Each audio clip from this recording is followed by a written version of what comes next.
আমি তোমায় কথা দিয়ে যাচ্ছি, ওই ভবের মাঝে গিয়ে আমি তোমায় ভুলবো না, তোমার নাম ছাড়বো না। আমার অঙ্গ প্রত্যঙ্গ, দেহ, মন, প্রাণ, জীবন যৌবন সব তোমার সেবায় লাগাবো, তোমার দাস হয়ে থাকবো। প্রভু, তুমি একটি বার আমায় ধরাধামে নিয়ে চলো।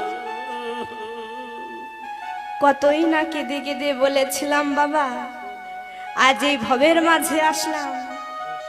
ভবের মাঝে এসে ভগবানকে দেওয়া সেই আমরা কথা ভুলে গিয়ে আমাদের আপন আপন মায়ার সংসারে জড়িয়ে পড়লাম। এই যে মা, এই সংসারের মাঝে জড়িয়ে পড়ে শুধু আমার আমার করে চলেছি। বলি না গো মা, বাড়ি আমার, গাড়ি আমার, স্বামী আমার, পুত্র আমার। ও মা, একবার কি কেউ ভেবে দেখেছি গো আমি কার? আমি তো আমার নই। 84 লক্ষ জনী করিয়া ভ্রমণ, তবে গিয়ে মেলে বাবা এই সাধুর মনুষ্য জনম। একবার এসেছি এই ধরাধামে, একবার আসিনি।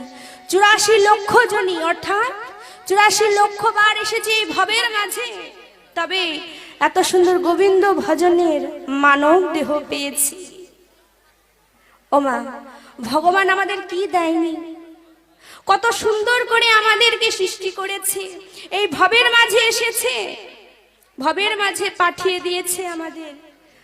সে আমাদের জন্য চিন্তা করে, কিন্তু আমরা কেউ করি, কেউ করি না। ইহ জগতে দেখবেন সন্তানরা কিন্তু বাবা মাকে ভুলে যায়, বাবা মায়ের প্রতি অন্যায় করে, কিন্তু বাবা মা, ও মা, পারে গো? বাবা মা কখনোই পারে না। তদ্রূপ আমরা ভগবানকে ভুলে যাই, কিন্তু সে আমাদের কখনো ভুলে না।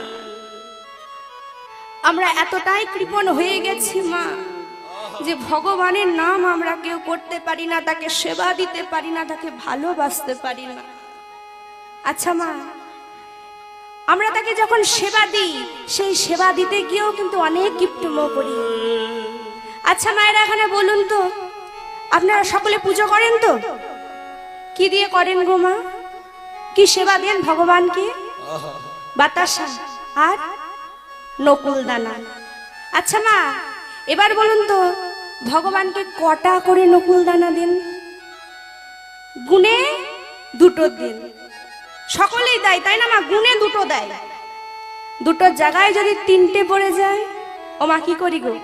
একটা তুলে কৌটোর মধ্যে রেখে দিই, না তো পরের দিন আর একটা যোগ করে গোবিন্দের সেবা হয়ে যাবে। কিন্তু সে কি